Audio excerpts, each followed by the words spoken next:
period. Ryan, the doctors say it might be broken. Now, most times the guy who's an enforcer, if he had a broken hand, they'd say he wouldn't be able to return, but you think you might be able to come back. Hopefully if I get a catheter over my hand, it'll protect it a little and I can go out and play the game. I won't be able to enforce, but I'll be able to play the game. All right, good luck with the healing process. Thank you. Back upstairs. Hello, everyone, and welcome to another very special episode of the 1973 podcast. We're here. I'm so glad to have this person. It's been a little while. We're trying to get him on over the summer. Former NHL alumni, Ryan VandenBussche. Ryan, great to have you on the podcast. All just happy to have you.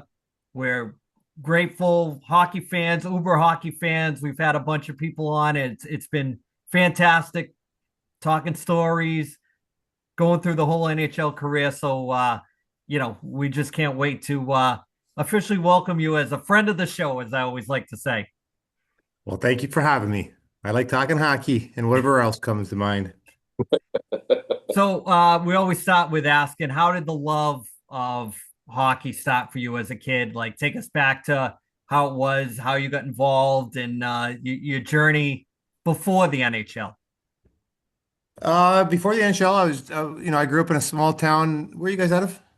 We're all from Massachusetts, but Ed's a plant I live in in the Florida Panhandle, now. Florida now. Oh, okay. Right on. So I grew up in southwestern Ontario, about 90 miles southwest of Toronto on the North Shore of Lake Erie, right across from Dunkirk, New York, actually.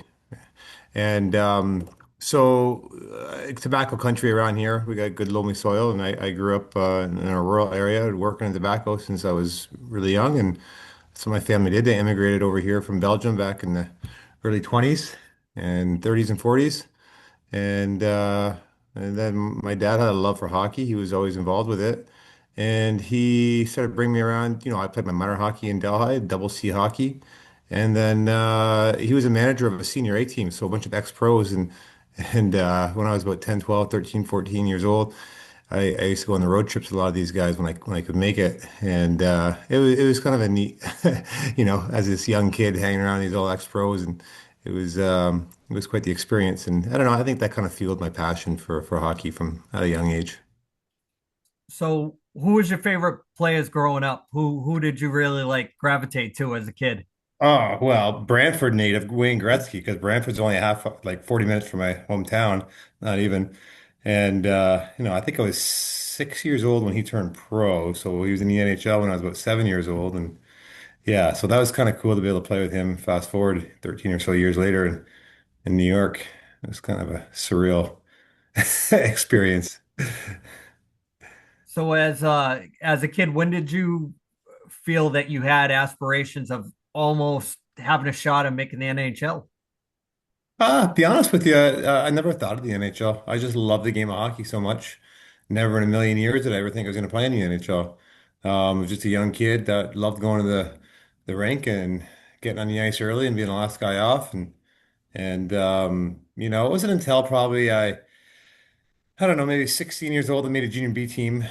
And my dad always said, if you want to play Major Junior A, and I just started learning about Major Junior A when I was about 15 years of age. He says, well, they say you got to be playing Junior B at around the 16 years of age. It's a little different in the US and even in Canada now. They got AAA everywhere. But where I was from, it was very rural. There was no AAA. We were double C. The label of hockey would depend on the size of the town that you're at, right? So if you're in a very small town like a hamlet like Langton, you'd be considered D hockey.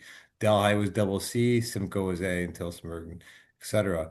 So I ended up making a junior B team as a 16-year-old, and then even then, I was fortunate enough to get drafted by the Cornwall Royals as a 17-year-old, and I went to that team and made the junior A team somehow. So before we get too deep into talking NHL, I'm going to have Derek and Ed ask a couple questions before we get into the NHL side of things. Derek, question for Ryan. First, before questions, Ryan, I have here from Wikipedia, pound for pound, Ryan is one of the toughest enforcers at the NHL level. And I also saw that you grew up a big Wendell Clark fan, so that appeals to us as well. So thank you for that. And I'm going to go away from hockey for a second here. This was great that I read In 2017, you were awarded the Canadian Forces Medallion for distinguished service for your multiple visits overseas to military bases. And as a retired U.S. military person myself, I salute you for your service for that. And Oh, do you have the medallion still? I do, of course I do. I have all the medallions that I got. I Nice. was fortunate enough to go overseas probably for sure 8 times and different times and to visit the troops. And our focus was the Canadian troops, but we got to meet a lot of the U.S. troops and other countries as well. And that was quite the experience. So I appreciate you for serving, and Thank you. it was really really neat to see firsthand how these guys operate. I remember Sure. one time we were playing a ball hockey game. We were in Canada, Kandahar Airfield, and the U.S. boys, they had a mission at that night, and we had, I guess apparently we set up our rink not too far from them, so it was a little too loud. So they had to get some sleep during the day and then take off at nighttime. So the instructions were given, and literally it seemed like 8 minutes later, a whole new arena, outdoor ball rink was set up just about 2 kilometers down. Everyone Neat. just worked That's together and got shit done really quick. yeah. It was kind of That's neat. yep. Yeah, and Absolutely. then hearing their stories, and it's pretty amazing the sacrifices that you guys all made, and Yeah. it was a pleasure to be there and listen to everybody. We'd cook for them too. I got to fly on a Chinook helicopter and go to the different Nice. FOBs, the forward operating bases, and we'd barbecue there, talk to the troops, and pick up and take off to the next FOB, and really really neat experience. Great. Thank you. That's great. I appreciate that. Ed, Oh, I like your question. Nordiques hat there, Oh, thank you. Thank you. old school. Yes, indeed. Yep. Ed, you're up. Sure.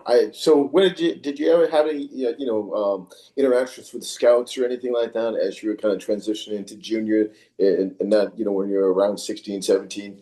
Did you know that the NHL was around the corner for you or No, no, no. The only interaction I had with a scout was when I was drafted by the Cornwall Royals of the OHL. They're now the Sarnia Sting. Um, I was drafted in the 14th round. And I get to camp in Cornwall. Mark Crawford, I don't know if you ever heard of him, but he won a couple Stanley Cups. yeah. He was my coach then. He was a young coach at the time. And he liked my style of play, and I ended up making a team. And then then my coach, Mark Crawford, introduced me to the scout that drafted me. And so Terry McFarland was his name. And Terry says to me, "Yeah, Ryan, you know, you and another kid by the name of Jordy Kinnear, he's had the head coach of the Florida Panthers farm team in Charlotte. He says, I wanted to come and watch you and Jordy play, and you got in this fight against the Chatham Micmacs overager, and you did really well. And I just threw your name in the hat. I said, take this guy. I saw him get a good scrap. He's a 16-year-old fighting a 21-year-old. And Nice. he was part of that Junior B team, the Terry McFarland. So they affiliated, players from Junior B to Cornwall back then. But I was a visiting team. I was playing for the Tillsonburg Titans, and so yeah, that's kind of how I got founded, I guess, from uh, getting into the Cornwall organization was through a fight that I had against the Chatham Micmacs. That was it. So Ryan, the entry into the NHL, how did that all come about? It's like the moment that you knew that, you know, the process has started and where how did you enter in? Well, I was drafted by the Toronto Maple Leafs in 1992 and spent 2 years in their, or 3 years in their organization. One was with junior, then 2 years of pro in St. John's, Newfoundland. And then from there, at the end of my second season, I don't know if you remember back then, but back in the mid 90s, they had some good tough guys back there. They had Warren Reichel and they had Kenny Baumgartner playing for the Toronto Maple Leafs at the time. They were both injured. And then down in the minors, we had Frank the Animal Bialowas and Kenny Belanger, who was a year younger than me, and then you had myself. And Bill Waters was a GM at the time, and he called me up and he says, Ryan, you're playing really well. And all these guys that I just mentioned were injured, and you're going to get called up. And I never thought in a million years I'd get called up. And I just happened to be like, whoa, okay. It's got my hopes up. 2 weeks goes by. He calls me up, Bill Waters again. He says, Ryan, you're not going to get called up. I'm like, why not? He's like, well, Cliff Fletcher, the GM at the time, thinks you're too small to be a tough guy. So you're not going to get called up. So the end of the season comes. I was a restricted free agent. And I had my exit meetings with Bill Waters, and they wanted to re-sign me. They only had to give me a 10% increase, and they had me by the short and curlies. And my father said to me, and I probably would never have said this if he didn't give me this advice, but he was like, when you go to your end of year meetings, you ask them that you guys had an opportunity to call me up, but you didn't. Or my plans are in the American Hockey League, or you have plans for me to play one day in the NHL? And I asked that question, and Bill Waters was honest and upfront with me, and he says, "No, Ryan, we got you pegged for the American Hockey League." I'm like, "Okay, no problem. I would like to get my release." And I asked for my release and I got it. Well, July 1st comes, there is nobody knocking on the door. July goes by, unrestricted free agent, no takers. All of August goes by, and I finally get a call from my agent. He says, "Well, the Rangers want to sign you to a 2-year contract." So that's kind of how I got hooked up with the New York Rangers. I said, "I'll take it." Nice. So I signed with the Rangers, and then I spent a winter training camp that year, and I spent another full year in the minors in Binghamton. That would have been the 95, 96 season. And then the following year, I got my first crack, which was the 96, 97 season. Played 11 games that year. So yeah, it was quite the journey to get there. So I got to ask you, we've asked everybody that we've had on, do you have a good draft day story? Well, I was drafted in the eighth round by the Toronto Maple Leafs, and not really. I sat there for a very long time because that was in Montreal. And you just the first round takes like almost a day. And but yeah, no, it wasn't it was just surreal. I mean, to be drafted by, your hometown pretty much. I only live 90 miles southwest of there. So it was quite the thrill to be drafted by Toronto. But no real good story. Just a long day sitting in the Montreal Forum there and wait for hopefully my name would get called, because if you remember back in 1992, I wasn't sure, but they took down the Iron Curtain, so they had no cap on how many Europeans they could draft. It was just a free for all. So a lot of guys that I played with and that were rated in the higher rounds than I was never got drafted. So it pushed a lot of the North American players out of the game, and more Europeans came in that year for sure. So before we start getting into the entry into the NHL, as far as through the Rangers, I'm going to have these guys ask a couple more questions. Derek, you're up. Yeah, Ryan, you mentioned Mark Crawford, and I did some research on some of your coaches over the years, and it's pretty impressive. Along, you said Coley Campbell as well, I believe, with the Rangers. Joel Quenneville, Hmm. Tom Watt, Yeah. Brian Sutter, a gentleman who's familiar to these parts, Bruce Cassidy. Oh, you're right. And Yeah. last but not least, when I saw this, I just had a chuckle because he seems like he was a really interesting individual. Is Michel Therrien. Oh, yeah. So my question to you is: do you have a favorite coach from your playing days and one that maybe gave you the most heartache? Well, Mark Crawford definitely scared me the most because when I had him as a rookie and junior, and then I also had him as a rookie my first year pro because he went from Cornwall to the St. John's Maple Leafs. Right. Yep.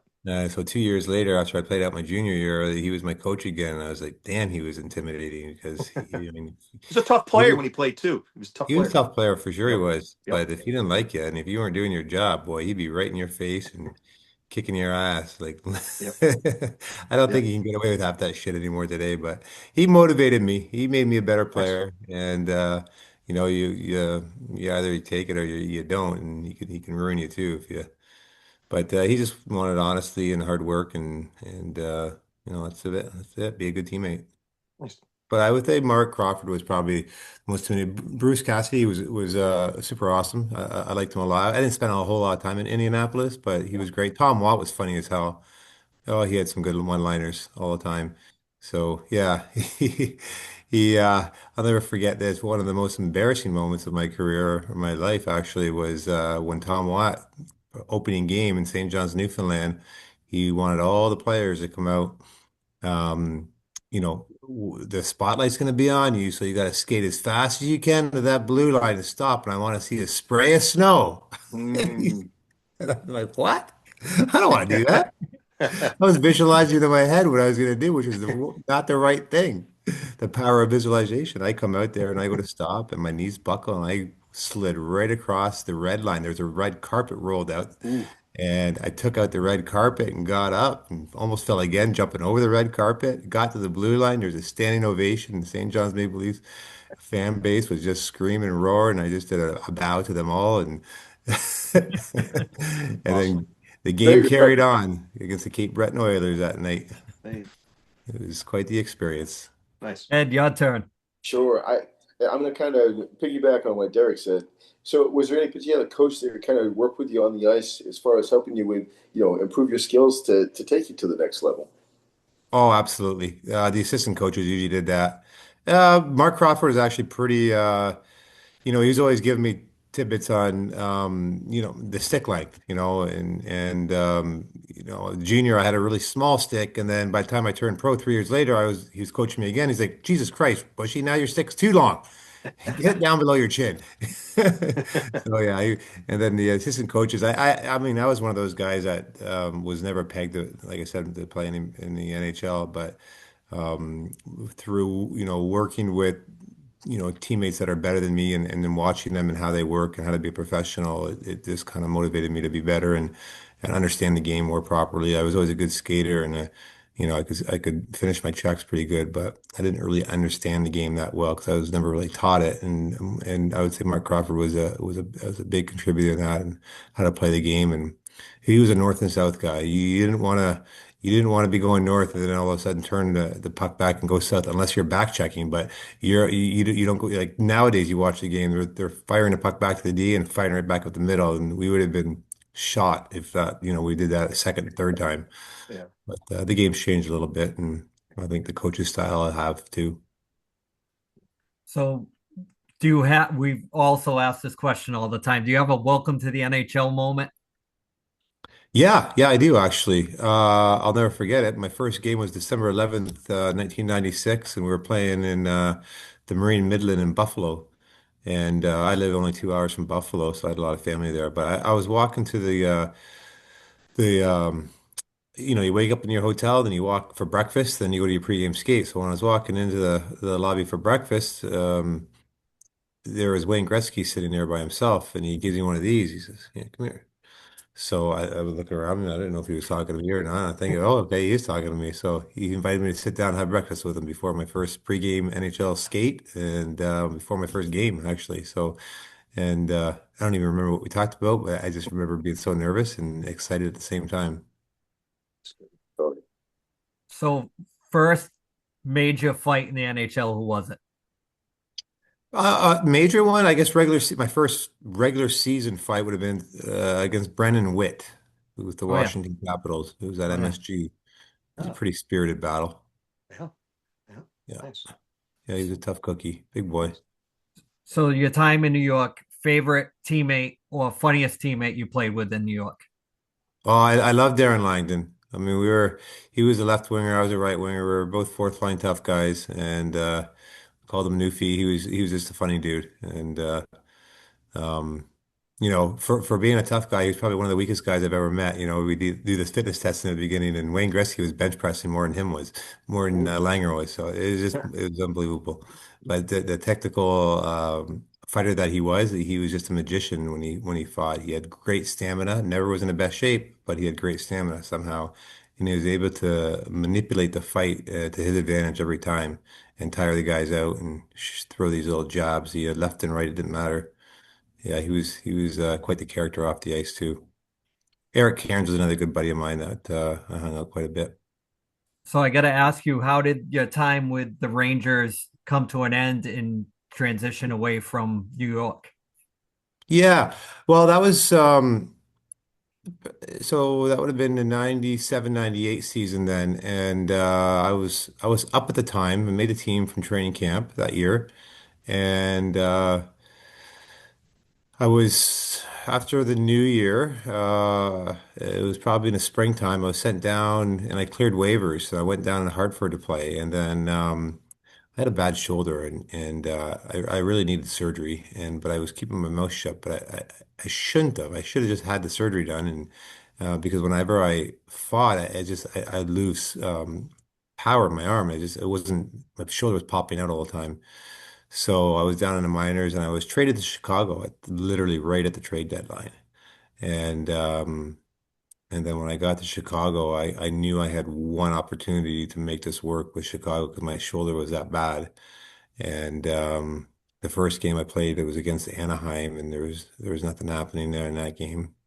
And then the second game was in Philadelphia. And I felt like I had to kind of show what I had with regards to that I could handle myself with the bigger boys. And I asked Danny Kordick if he wanted to go, and we went at it. And sure enough, my shoulder came out, and first I was done for the rest of the season, signing me to another 2 year contract or to a 2 year contract after that. So I played two.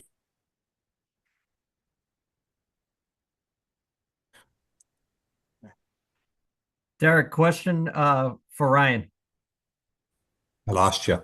Oh, sorry. Derek, take over for a minute. Andy is. Yeah, I think Yeah, I'm buffering. to play at I'm sure you've been in there, but it was like almost like you're floating on the ice. I'll never forget my first skate on there. It was just like everything seemed lighter. It was, I look around the dressing room and you got, guys that I grew up watching.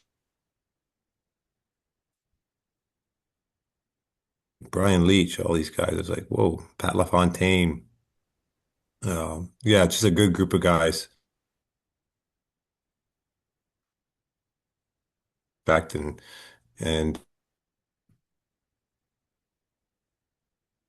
to like to to play in a big city like that, like the nightlife and that type of thing. And I mean, you don't have to, obviously statute of limitations and that type of thing. But well, I wanted to live downtown. Eric Cairns and I wanted to live downtown, but Coley Campbell, our coach at the time, was like, no, no, no, young guys are living downtown, and it's probably a good thing because that city would have swallowed us up. So yeah, we ended up living too, but it was quite the experience. So, coming from like St. John's, Newfoundland, and then I was in Binghamton, New York City before that, but then New York City is just whoa, it's just a whole nother. sure is.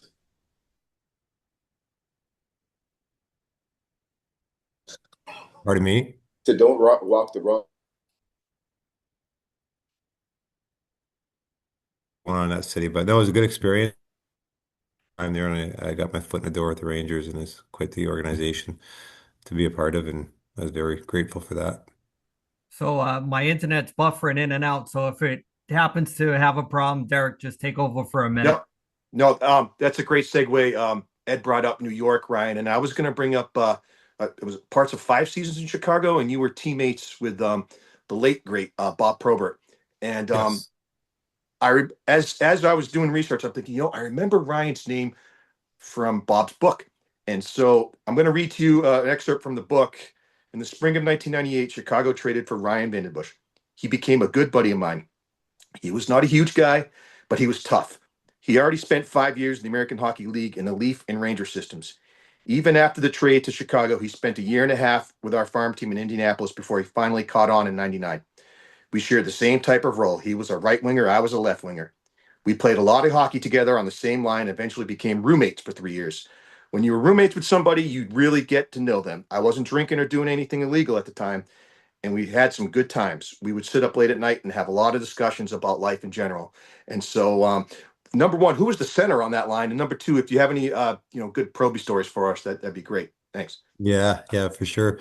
Um, yeah, no, we were roommates for pretty much almost 4 seasons, and I was in Chicago for 7 seasons, parts of seven Okay. seasons, Okay. bouncing around a little bit. And yeah, Proby.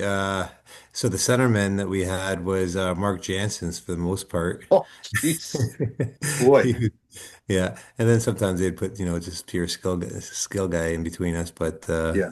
yeah, Mark Jansen was our centerman for the most part.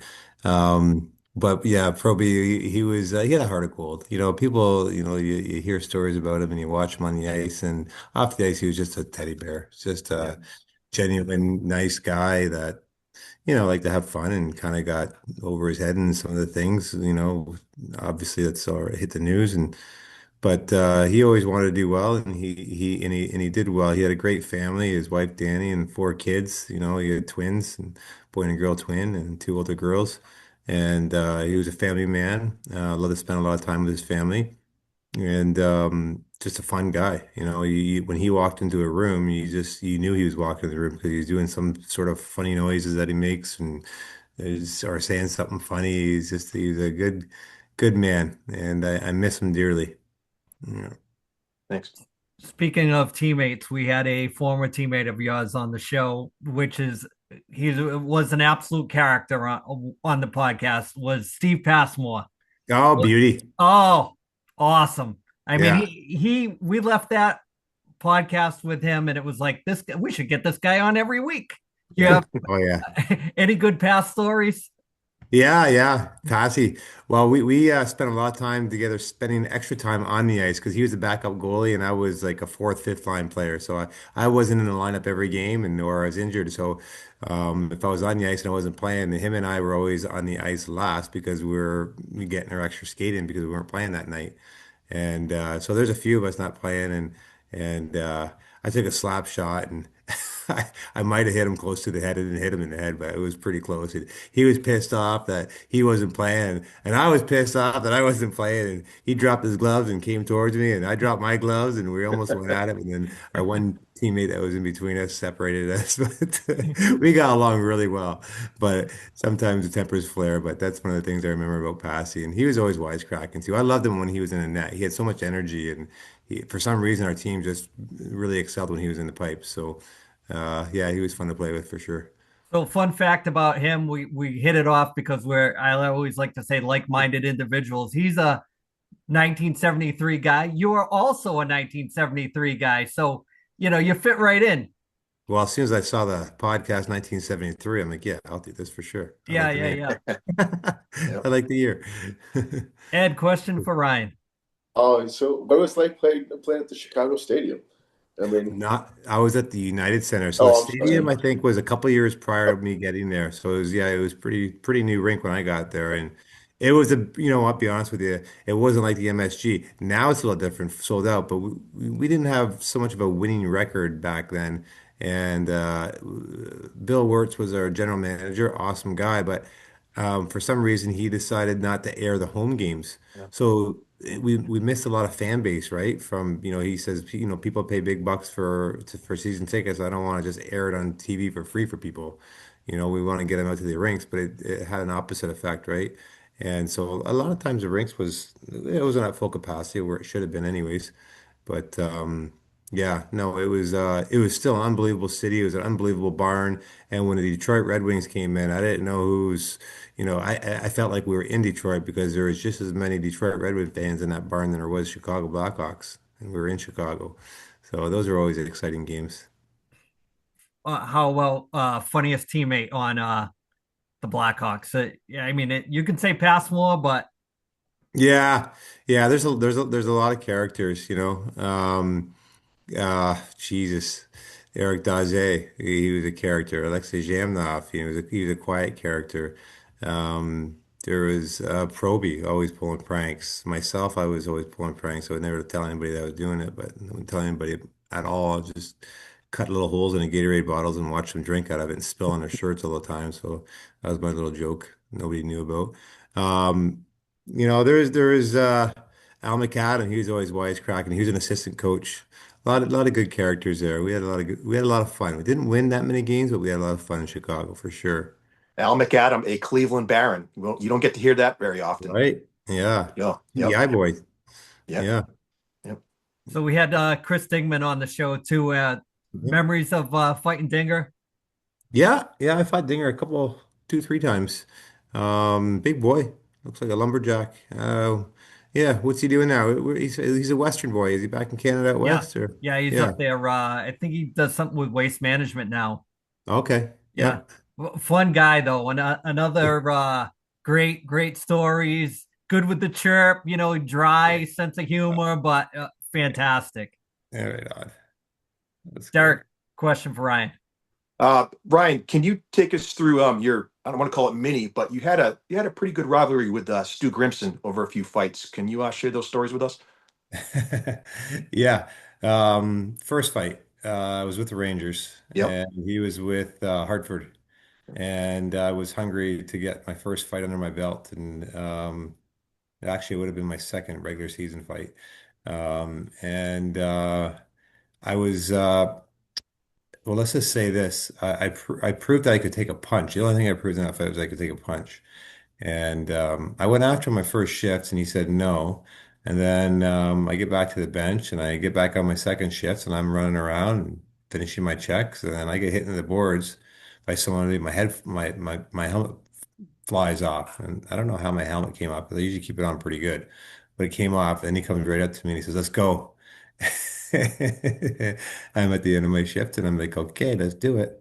And yeah, he cross grabbed me there and hit me so hard. I was sitting in the penalty box, I can barely read a scoreboard. And then I had a long memory when it came to that. And then a few years later, we played against each other. He was with the Anaheim Ducks, and then I was with the Chicago Blackhawks, and we were in Anaheim. And I lined up beside him, and puck dropped, and then I asked you to go, and he didn't really have a choice. I dropped my gloves, and then he dropped his gloves, and he had to because I grabbed a hold of him. But he dropped his glove, and then I ended up popping him in a good one in the nose, and dropped him pretty good, and apparently broke his nose, from what someone said. And then I'm in between periods in between periods, and Dave Manson, my teammate, he's like, Bushy.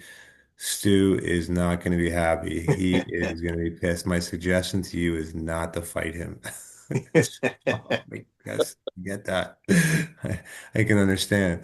And so, sure enough, next period, I lined up against him, and he doesn't say a word to me. The puck drops, and he just drops his gloves and backs off, and he's frothing at the mouth. He's like, he wants to murder me, and he came in like he wanted to murder me, and I think it's his first or second punch. He got me right square back in the nose, broke my nose, got back up and continued to fight with blood going all over my face. And somehow he slipped and I landed on top and blood squirting everywhere. It looked like it was coming from him, but it was actually coming from my nose.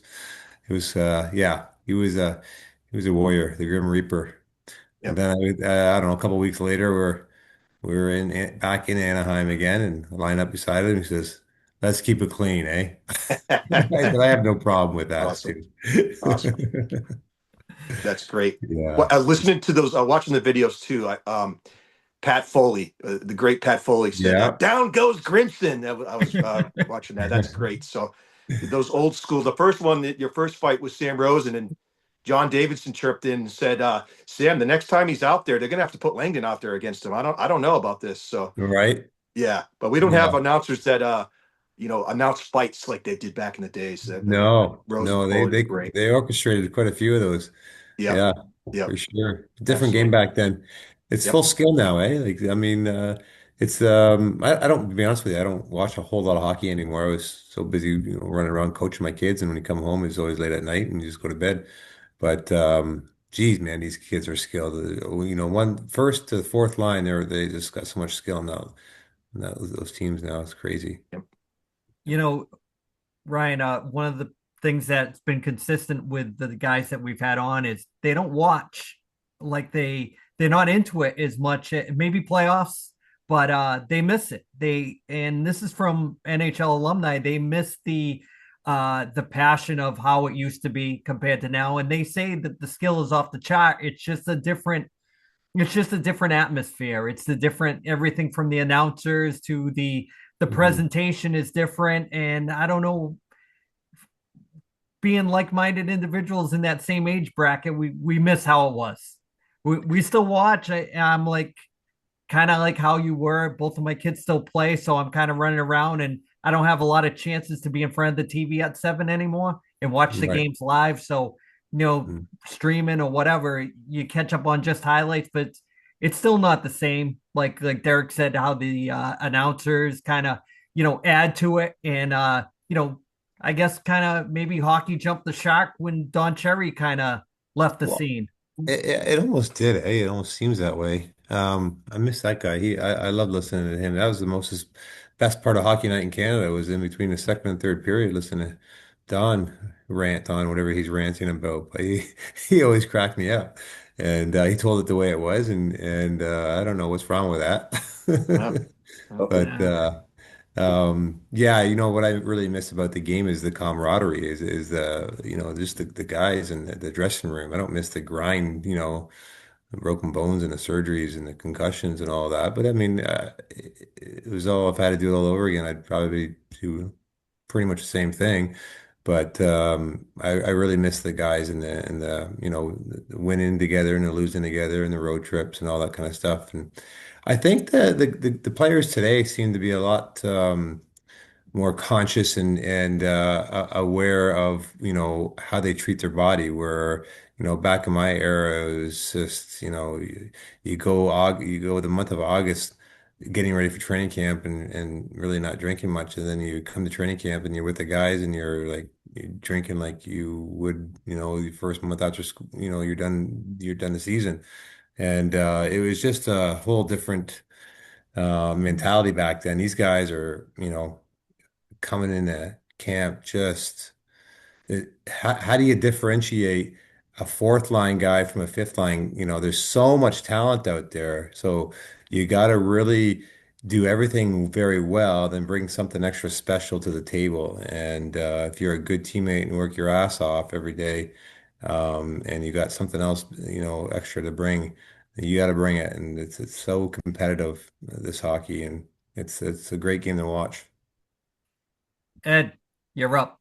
So I'm going to ask you, what did you do in the off season to kind of, rehab your body and, because playing the games you played, I mean, it was definitely really physical. So what did you do, kind of as the after season kind of aftercare for yourself? Well, I You lived on a farm, know, still live on the same farm, and I was always doing outdoor work constantly. Like, I mean, cutting grass, weed whacking, landscaping, training, of course. That's, you train first thing in the morning and you get that over with, and then you're doing your maintenance around your house, and then you're training later on, possibly. Or I do live along the North Shore of Lake Erie, so we have a great beach and fishing area off the Long Point. So I did a lot of fishing, some skiing. It was a great life. And then retired from hockey and boom, right to the real world and worked my ass off every day, 7 days a week. I don't like the real world. I like the bubble that I was in way back in Yeah. the day. So Ryan, I Yeah. got to ask you, how'd you end up leaving Chicago? How was that transition to Pittsburgh? Yeah. So after 7 seasons with the Blackhawks organization, I was a free agent. Eddie Olchuk was my teammate when I first got to Chicago, and he ended up being the head coach for the Pittsburgh Penguins. So once free agency hit July 1st, I was one of his first calls, he said. Sure. And then I ended up signing with the Penguins shortly after that. So we had another guy on the show that you might have crossed paths with, Dan Locatour, great guy. Yep. I don't know if you ever had any interactions with him, any fights with him. Never dropped the gloves, I don't think, with Dan. No. But yeah, no, where's he from? He's from Massachusetts. He's from our He, area. oh, he is, eh? Oh, right Yeah, on. Yeah. yeah, great Yeah. guy. Yeah. Yeah, I remember him being a bit of a nut bar. A good guy, like a good in a good way, of course. Yeah, he had some really interesting stories when we had him on. Yeah. That's the best thing about doing the podcast as hockey fans. You get these inside stories that you wish you would have got as fans when you were younger and everything, because I always feel that there's a conspiracy to keep the sport of hockey down in the US. Just it's crazy. The coverage is so lacking for certain things, and hockey is one of them. And I just can never understand why it's not bigger with uh you know people will miss their kids hockey games on a Sunday afternoon to stay home and watch football. It blows my mind. It's a whole different culture sometimes in the US with that stuff. Well, your college football and basketball is so huge. Like Yeah. it's mind blowing. So Yeah. yeah, but they're really growing the game in the US. There's a lot like the NHL, from what I understand, is donating a good chunk of money on an annual basis to grassroots hockey and to rural areas of the USA. And then there's a lot of ex-pros that, I know a few of them that, they're Canadian, but they retired in the US and then now they run programs in the US. And there's a lot of good developing of these young players coming up. And the US is going to be, I don't like to say it, but they're going to be a force to be reckoned with when it comes to the Olympics and World Juniors and the Four Nations tournament and all these things. Like, whoa, they're already a powerhouse, and I can't see them slowing down. And the problem here in Canada is like Hockey Canada is going down the drain. They have the way things are set up here is just it doesn't make sense. And the people that they have in charge, for the most part, are ruining the game as far as it's just too much hockey. And um, how do I say this in a non you got parents, oh, my battery is running low. I'll switch over here in a minute. But you've got people in Canada, you've got so many people that know enough about hockey to be dangerous.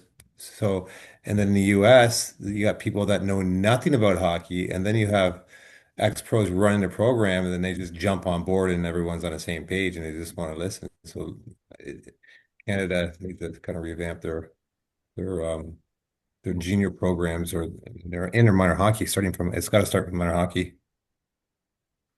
But Derek, question for Ryan. So Ryan, I was looking at your fight card, and it's impressive. We talked about Stu Grimson, Dan Kordick, Wade Belak is on there, Peter Worrell. It just the who's who of the opponent, tough guy opponents back in the days. And your March 2000 scrap with Kyle Friedrich was ranked number 5 all time by hockeyfights.com. So my question is, who was the toughest guy you ever fought, and who was your toughest teammate you ever played with? yeah, there's so many tough guys. The toughest guy I mean, there's so many guys in the minors, like in the American Hockey League, I think I played over 300 games or so, and I fought on average every other game in the American Hockey League, and there's so many. You got the Dennis Bombies, so Oh yeah. talk about tough, and I fought we Belak in the minors there a few times too. He was extremely tough. I fought him in the American Hockey League and in the NHL. Of course, George LaRock, he's another Yeah. one. I've been in over 300 on ice bare knuckle fights. I broke my nose surprisingly only 3 times, and I was from Wade Belak, Stu Grimson, and Wade Belak, Stu Grimson, and George LaRock. Those are the 3 guys Wow. that shattered my nose. But um, yeah, there to name one ultimate like Bob Probert is probably the toughest, but Sure. Wade Belak, that guy was 6'4". He was mean. Some guys are big and strong and tough, but they just don't have that meanness in them. You know what I mean? Sure. A guy like Belak was big and tough through both hands, and he was mean. Like he wanted to destroy you. George the Rock was big and tough, but a gentle giant. He didn't really want to hurt you too bad, but he hurt a lot of guys. But he would say sorry afterwards, where a guy like Belak would not. Nice. Yeah, that's a loaded question. There's a kid by Trevor Sen. He wasn't a big guy. I used to fight him in the minors. Man, that guy was tough. He could take a punch and he can give a good hard right too. Um, yeah. Did Kyle you ever Fred. fight Kevin Kaminsky in the AHL? No, I did not fight him Okay. in the NHL. No, I'm surprised we never did because he was quite the scrapper too. I think I only played against him a couple times, if I remember correctly. Yeah. And the stories of But him scuffing his helmet for when opponents fought him, that's oh pretty yeah, classic. yeah, for sure. I Yeah. used to like put a piece of tape on my chin strap, so if they're gonna take my helmet off, they got to work to take it off. You know what I mean? I don't want it to just Ah, punch okay. off. Okay. So, but what that did was put strain on my neck because they're yanking on my helmet. I'm pulling back and they're pulling forward. And then sometimes after fights, I wouldn't even be able to hold my head up because my muscle would be all strained and my head would just drop. And Yeah. that's when I ended up getting, a fusion on my neck, C6, C7 from, that type of damage. But Yeah. saved a lot of blows to the head, but tough on the neck for sure. Mm. Ed, Yeah, you're up. Kyle Frederick was that was probably one of my favorite fights. Um, I only played 8 seconds that game, and they gave me second star. Oh, it's a great scrap. It again, Pat Foley calling it. It's just it's right up there for sure. Great one. Yep. Yeah, it was fun. Eddie, you're up. I'm just gonna say, what was it? When you were out there on the ice, who was the guy? Because you talked about playing with the guys with the Rangers being, Messier and Wayne Gretzky and that type of thing, who was a guy that, that was an opponent of yours that you just be like, man, that dude is just a bad dude, just super talented, and you just knew he was just different out there? Well, like raw skill wise, Alexei Kovalov was probably the most skilled player that I've ever like. He was the sickest player that I've ever Mhm. seen. Like, just his Yeah. hands and tight. He could, stick handle in a phone booth. He was unbelievably skilled. Um, the way he could skate, he could shoot, he could pass, he could do everything. Um, yeah, I would say he would be the most skilled guy. And then, of course, when I got to Pittsburgh, Sidney Crosby was like he was an 18-year-old rookie. So, the Lemieux comes out of retirement that year, and Sidney Crosby was a rookie, and I never saw a kid skate so fast in my life. We'd be doing these drills. You do these drills, and then a coach would say, once the drill is done, you go 2 hard laps, and you do your 2 hard laps around the 4 dots at the bottom of around the rink. And my thing was, nobody's gonna pass me doing those skates, right? Just don't get passed by anybody. Well, this young kid comes, just blows by me like I'm standing still. I'm like, what the fuck?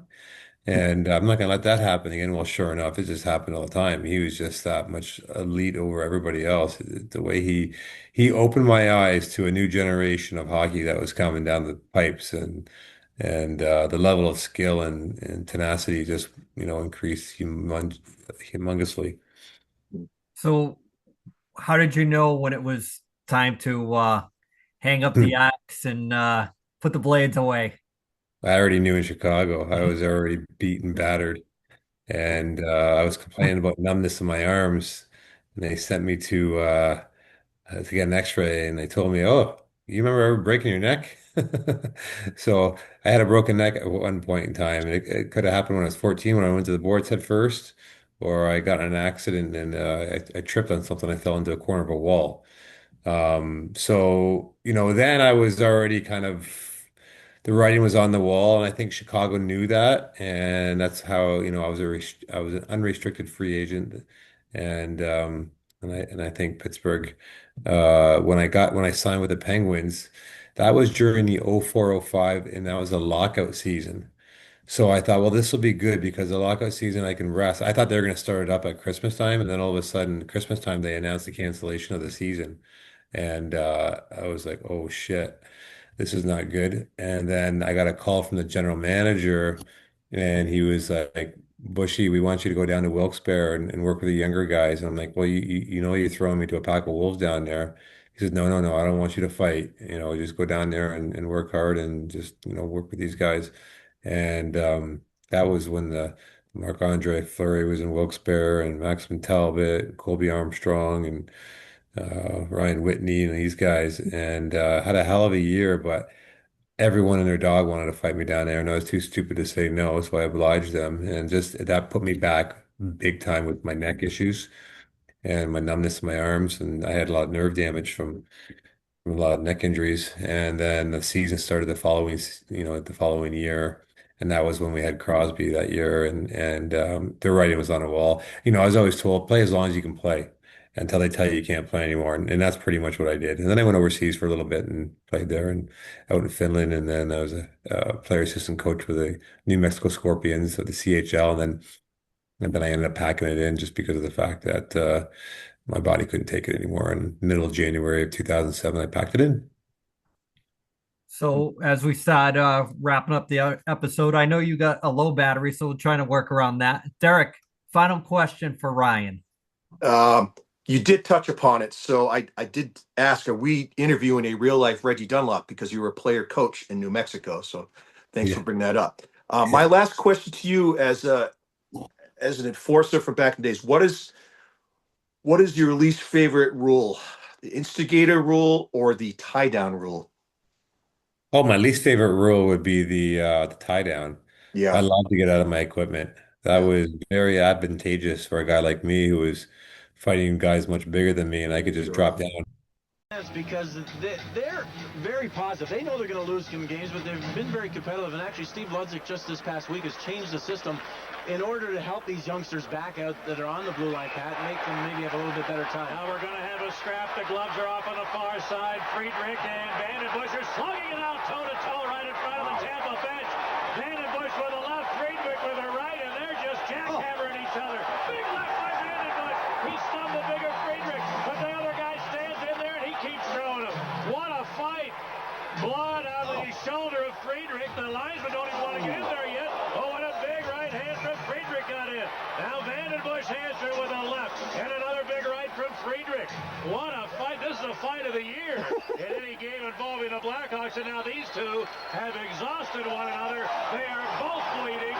And that was a slugfest like you won't see very often. That was toe-to-toe and every blow hitting. I mean, not missing whatsoever. Get out the detergent. These jerseys got to go in the washing machine. It is just unbelievable. I just can't believe they didn't even flinch. I mean, they were taking it. They were throwing it, but they were both taking it. Friedrich is going towards the locker room, probably for some stitches around the... Boys. Oh, no worries. All right. Man. No worries. Come back. No worries. We'll edit all that right out, Ryan. We got it. Perfect. Yeah. So Ed, Sure. final question for Ryan. Well, I'm going to ask him about his New Leaf Canada Incorporated. Like, talk to me about like the plant-based medicine and that type of thing. Yeah, so I got into plant-based medicines. It's a bit of a story, and I left like I just told you, I retired in 2007, and I was pretty dependent on these um, synthetic opioids that we were given so easily, and Vicodins. The first Vicodin pill I had like that was when I was with the Rangers in the late 90s, and then I was with Chicago, and that was kind of the trend back then to get you through to so you can play and just take the pain away.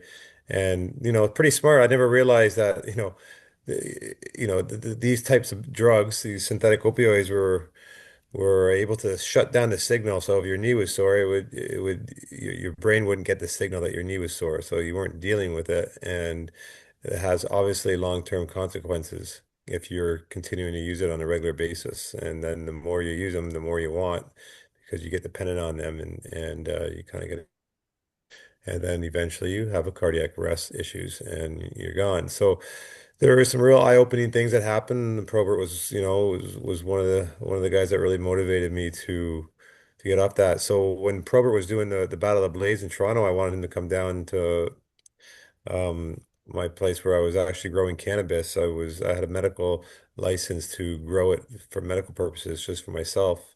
And little did I know it was going to get me completely off the synthetic opioids like Oxycontins, and it did. And I feel like I have a forever passion to make that medicine more easily accessible to people, starting off here in Canada. And we are legal here in Canada now. So I had this vision way back in 2010 to start my own company, and I applied for my federal license in 2013. And 7 years later, I finally was approved for my federal license to be able to grow cannabis legally. And the cannabis industry, if you've been following it at all, it's not an easy space to stick handle in, and I wasn't the best stick handler to begin with, and but I built I ended up purchasing a 64-acre farm, and we built a 32,000 square foot facility, fully licensed to grow, to process, and to sell for medical purposes. And it was a lot of tough years, and with government policies, regulations, and then the influx of people getting involved. And make a long story short, I ended up selling my company just recently. It just closed not that long ago, to a very reputable person that has taken it over. And they're called BTAP Solutions, and they bought it conditional on me running the medical side of things. So that's kind of my new project here. I sell real estate is my real job, but working in the cannabis space is my passion project. So hopefully we'll be launching products soon with Lakeside Therapeutics. But in the meantime, we export a lot of flower and concentrates over to other countries, Nice. Germany, Australia, etc. So that's kind of my passion project there. So what we'll do, Ryan, when we post the episode, any links you want to share, we'll attach them to the podcast for the Oh, episode. that's cool. Yeah. Basically, I don't quite have a website yet. I mean, I literally this just happened, guys. It's pretty ex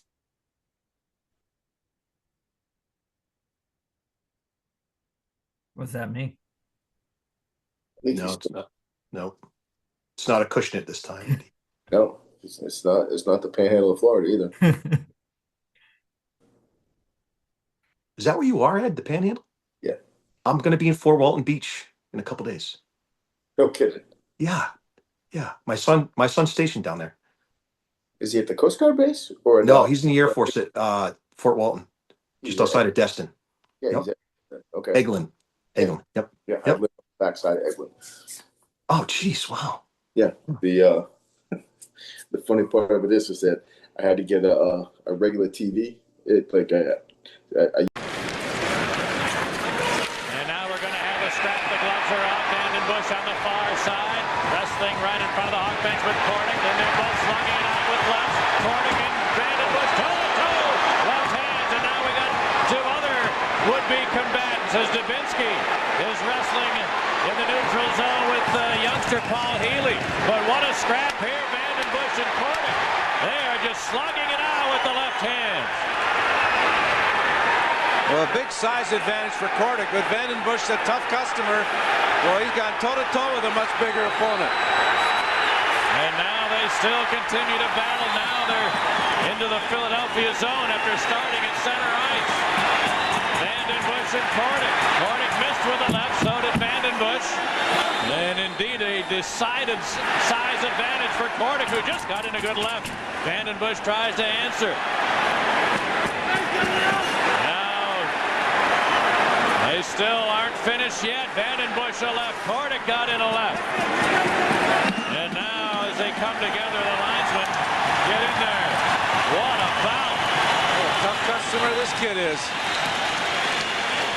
He had to give up about 20 or 30 pounds in about 8 inches, and now Dubinsky and Healy.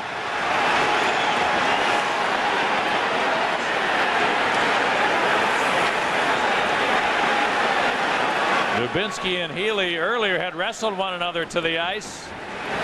Then when they got up, things had seemed to calm down, and they almost went back at it again, but the officials got there. Well, it's been quite a day. Both guys landing a ton of lefts. Oh.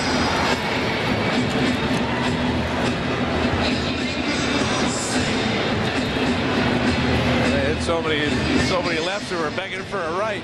Yep. I don't know what happened to these guys. Man.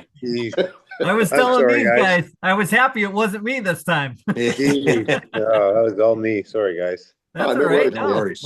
No worries. Ryan, we're happy to have you. So Yes. before we let you go, officially let you go this time, I always end with two questions. One is, if you could fight anybody in the history of the NHL one last time, who would it be? Who would be your dream opponent? My dream opponent. My dream opponent. It's a good question. I don't know. Who the heck would I want to fight again? I don't want to fight anybody right now. I actually have zero desire to fight anymore. It could be past, present, but it future. would probably be PJ Stock or Matthew Barnaby or Darcy Tucker. I would love to. I always tried to fight those guys, but it was never had much luck. Nice. Yeah. Very good. Or Sean Avery. I would like to fight that guy. There you go. There you go. Yeah. Yeah. A lot of good Sean Avery stories from people that have been on. Yeah. I don't know what he's like, but on the ice, I don't like his antics, and I definitely would always wanted to fight that guy. I like that. I like that. So my last question is always this. If you could describe your whole NHL journey or hockey journey in one word, what would it be? Gritty. We'll take that. We'll take that. Definitely take that. It was gritty. I had a blast. So I can officially say it, right, Ryan? Friend of the show? Absolutely. 1973 birthday. We're all in the like-minded individuals. Love it. So we want to say from the guys, we really appreciate you coming on. Yes. All sincerity, thank you so much. We super appreciate it. Well, thanks for having me, guys, and you guys enjoy and have fun. Who you got your money on for winning the Stanley Cup this year? I can't deny Florida. There's just something about that Olympic break there's something that's gonna come out of that. Like they're all healthy, Mark Stone style. As soon as the playoffs start, everybody's 100%, and they're gonna put another good run in. I think. I think Toronto's gonna beat him this year. Think so? Yeah. Ooh. Yeah. We're gonna have to circle these wagons again come playoff time. There, right. Let's see I'm saying Colorado reacquires Kadri and they win. Oh, you think they need Kadri to win, eh? Yeah, they've been missing that second line center ever since he left. So yeah, that's interesting. Yep. Ed, who you got? I'm gonna go with Florida, man. You know, yeah. I got the tickets to the game in Miami. You know, so surprised me. The outside game on January 2nd. Going to the game. Nice. Oh, nice. Fantastic. The one thing with Florida that you go back and look, I mean, Bobrovsky's going to be 38. So there aren't too many teams that in the modern era that have won the cups with older goalies like that. That's the one thing that but they're also going to get somebody too. They'll most likely get Malkin and they'll make their run. So right. Yep. Yeah, no, they're a good powerhouse there for sure. That's good. Yep. Well, thanks guys for having me, and you guys have a great evening. Ryan, thank you for your time. We'll be in touch. Thank you, Ryan. Thank you so much. Thank you very much. Thank you. See you guys. Appreciate it.